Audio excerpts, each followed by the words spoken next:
أنا ديك Soomaaliya أنا محل عد بيسان عروري يران سيدنا مركب كان كسر حاطين ولي وأنا قلت ودي رفاقة لتجي أمن عليا بس مركب كيلا بيتوبنات سيدة قحونتيا kuwaas oo ka soo barakacay dagaalada sii xumaanaya ee ka socda wadanka aynu jaarka nahay ee Yemen ayaa waxay maanta soo gaareen dekedda caalamiga ah ee magaalada Berbera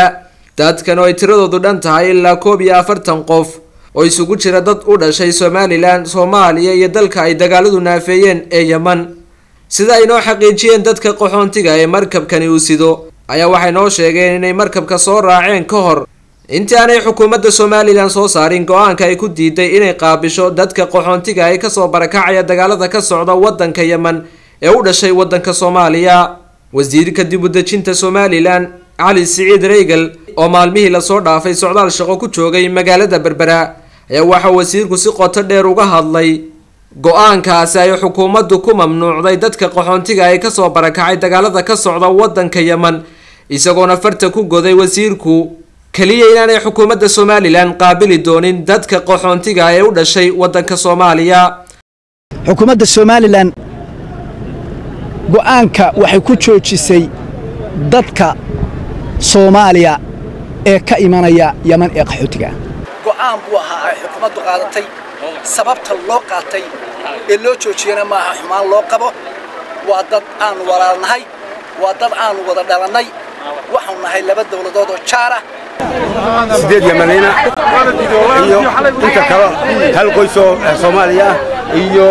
inta kale oo Somaliland nimka in fuula ayaan ogaanay sidaa darteed waxa weeyaan amarka wasiirada waxaan ku soo deegnay qoyskiina inay dadka soo raacaan sidii loo joojiyay weeyaan joojo assalaamu calaykum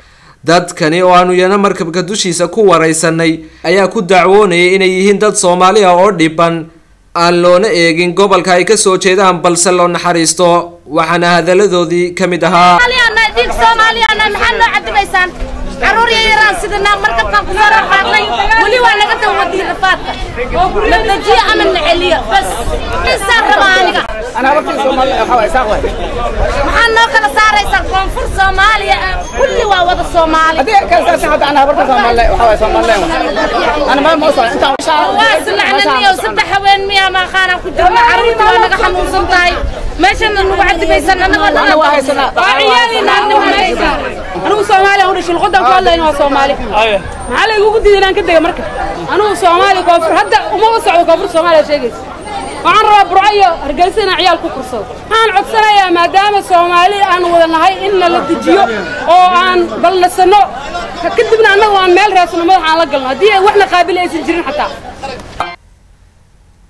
خالد حسن خرج صوم نيوز تي في